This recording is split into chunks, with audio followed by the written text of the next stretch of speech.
tremendous potential with the various set of favorable factors that you also laid out very kindly. If I could ask you, are there specific areas in electronics? I'll come to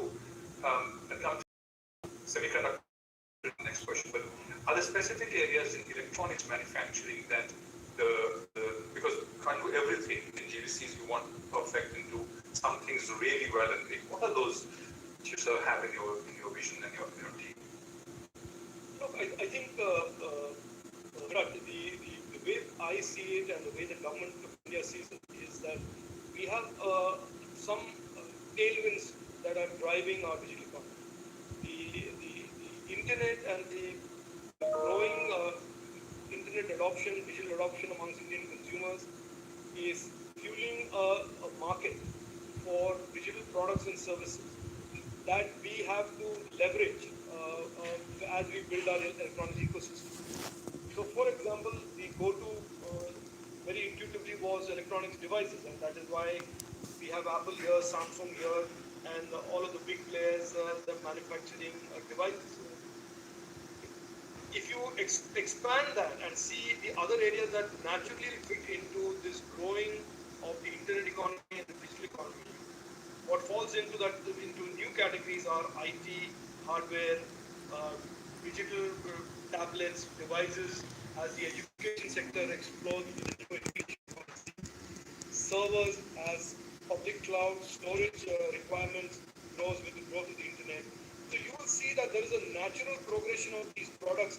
When I say broaden and deepen, it is broaden in terms of products that will sit on this the Indian internet, will help consumers avail services and products, and going deeper into increasing value addition by creating more of a component ecosystem, ICs, PCBs, EMS companies, etc., etc. So if you look at our ambition, the ambition is driven by our growing digital economy and products that will essentially feed the digital adoption growth in our country, and therefore use this large market also to drive exports for those products, and use those scales to also creating component ecosystem, and not allow this to happen in an organic pace or at a normal pace, but to accelerate that with government policy and parks and incentives there,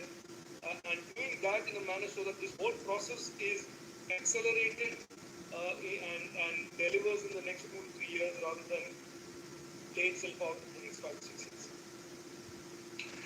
Thank you. Thank you for laying out the roadmap. Exceptionally helpful. You talked about broadening and deepening. I also saw your interview in Economic Times where you spoke about the same concept. I see you very focused on that.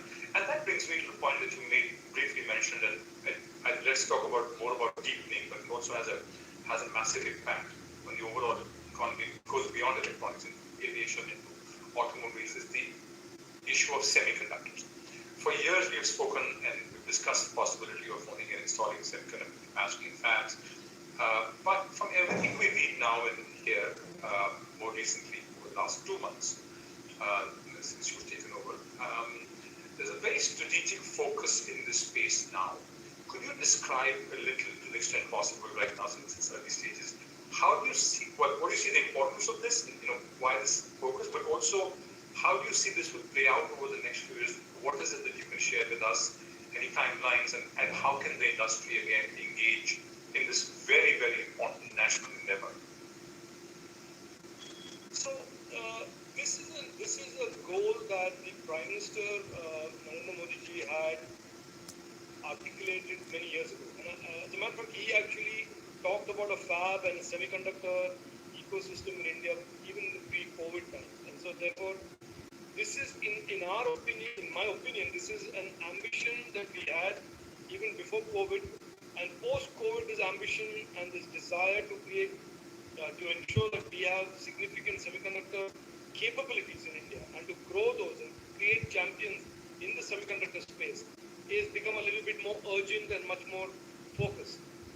I will say this, Virat, without saying too much, because there is also a risk of saying too much, is that we see and I see that the semiconductor space is driven by not just fabs, it is also about semiconductor design. We believe that computing performance is going to come significantly from semiconductor design, systems architecture, systems design, software design, as the conventional Moore's law starts reaching the end of its limits. And if that is the case, what we also want to do, apart from focusing on fabrication capacity, which I believe will contribute only incrementally to computing performance in the coming years, is to create real capabilities of semiconductor design. We have, it is surprising that to many when I say that India has designed over 2,000 ICs over the last 4 to 5 years. And that is the extent of semiconductor design capabilities that exist in India. And you will soon hear the government announce in a very short period of time that we expect to grow this semiconductor design space, the system design space, uh, um, with a lot of policy action on part of the government. On the fab itself, and I think the narrative around semiconductors tends to get a bit unidimensional and focus only on a fab. We understand what the roadmap to a realistic roadmap to creating fabrication capacities for both compound semiconductors and for silicon needs to be. And I think we have a game plan. I can't say very much more about it, and I should not say very much more about it, excepting to end by saying that our semiconductor strategy today is multidimensional and it is a real strategy. And over the years, I think our capabilities will position us as a player in this space as well, which we were not for many decades. Thank you so much. I'm now going to jump across to